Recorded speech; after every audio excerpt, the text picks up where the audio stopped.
Hello everyone, welcome back to my channel. So in this podcast we are going to learn about Ambra grisea according to Boericke's Materia medica. So let's get started.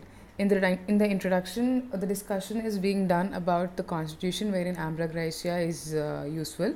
So first point is it is suitable to excitable nervous children and thin nervous patients. So it is suitable into all the age groups who are like thin, and there is nervousness as well, and there is extreme nervous hypersensitiveness. You can interpret this in such a way like they are very much sensitive to each and every external impression, whether it may be visual thing, whether it may be auditory, or whether it may be touch or anything. So they just react or respond for every each and every impression with a reaction out of proportion to the external impression. So there is extreme nervous hypersensitiveness, and it is suitable, and the temperament comes under nervous and bilious. So nervousness, as I've already said, as they are very much sensitive to each and every external impression, so they just have internal body reaction for every external disturbance occurring. So biliousness can be interpreted to the digestive disturbances and disturbances related to digestion, which will be manifested in the form of irritations, flatulence, or disturbances in the bowel movements, etc. And also it's suitable for thin scrawny women, and it is a great remedy for aged with impairment of all functions, and there is weakness, coldness, and numbness, usually of single parts, fingers, arms, etc. So the complete sphere of action and the reaction or the outcomes wherein Ambra grisea will be helpful is just summed up in this sentence. And it is also suitable for patients weakened by age or overwork, who are anemic and sleepless.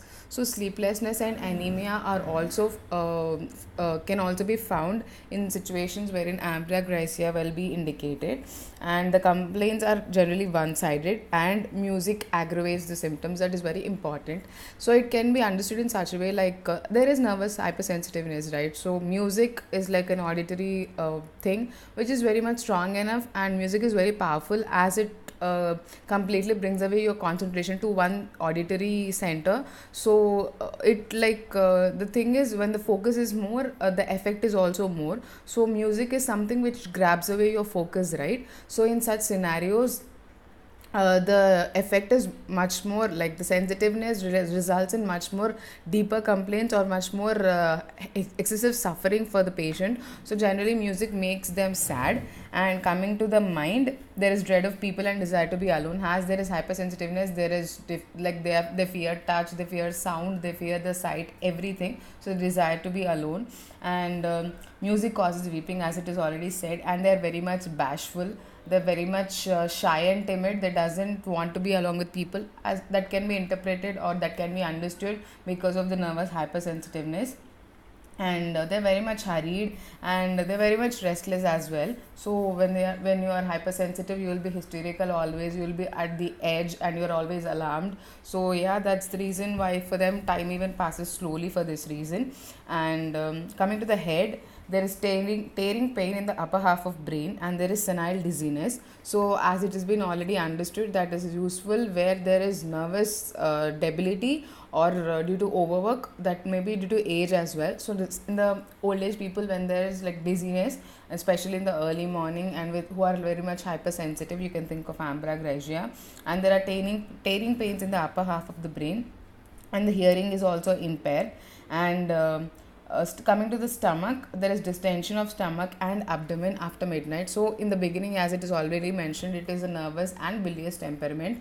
So bilious related to digestion, which is manifested in the form of acidic erectations, abdominal distension, and pain as well in the abdomen, and especially after midnight. So sensation of coldness, as it has been already discussed, there is numbness, weakness, and coldness in the parts, especially single parts as well. Coming to the urinary, the urine feeling as if in urethra, as if a few drops passed out, and the urine is turbid even during emission, forming a brown sediment. So there is disturbances in the urine formation as well, as it can be attributed to the aging thing or due to the nervous hypersensitiveness as well. So the bladder functioning is definitely under the sympathetic and parasympathetic autonomic nervous system, right? So definitely there is involvement of that system disturbance in the patients of Ambra grisea, or in the patients wherein amblyopia will be indicated. So definitely the urine formation is also altered as such. It may be due to age, or it may be due to the nervous debility as well. And coming to the female, there is itching of pudendum with soreness and swelling, and there is nymphomania and discharge of blood between periods at every little accident. So they are very much sensitive, and a little exertion even cause them to bleed, because as it is understood, like even during normal periods, when the women bleeds a bit less when she's at rest than when she's in movement, because movement exerts something, like exerts her, and there is circulation, increased circulation to the uterus as such. So the bleeding is also more. So when she doesn't move, there isn't bleeding. So that is physiological during menses. But even in the absence of menses, when there is discharge of blood between periods when she exerts, so definitely that is something wrong, and in such cases you can think of Ambra grisea. And coming to the respiratory, there is nervous spasmodic cough with hoarseness and eructation on waking in the morning, and which is worse in the presence of people. So that can be understood as well. So nervous hypersensitiveness, so to such an extent. So the cough, even you can see in some people when they are like excited, or when suddenly they hear some news, or when suddenly they're drinking water, they suddenly develop this continuous cough that can be understood as a nervous cough without any apparent reason, which is very sudden and which is very continuous in the presentation. So such coughs, spasmodic coughs, you can think of Ambra grisea, and that becomes worse in the presence of other people as they are very much bashful, which can be understood due to the hypersensitiveness. So yeah, if any complaint is becoming worse in the presence of people, you can think of Ambra grisea. And the cough is hollow, spasmodic barking coming from deep in the chest. So it's very much deep, from within deep in the chest. Coming to the heart, palpitation very much understood because of their hypersensitiveness, with pressure in chest as from lump lodged there as if chest was obstructed, and palpitation in open air with pale face. So I would like up a point which I will forget, and most of us will forget when reading Materia Medica. These all complaints are helpful, or Ambra will be helpful in these complaints when there aren't any as such organic changes, or much attributable causes for these external symptoms. Then Ambra will be helpful. So it's not like, as I've said, up in heart, there is palpitation and pressure in chest. Ambra is helpful when there isn't any such organic chase as such which actually causes palpitation. So when there is palpitation without any apparent underlying organic cause, Ambra will be more helpful. Maybe Ambra will be helpful when there is organic disease, like when there is attributions like old age thing, weakness, and they're bashful and timid. Ambra will help.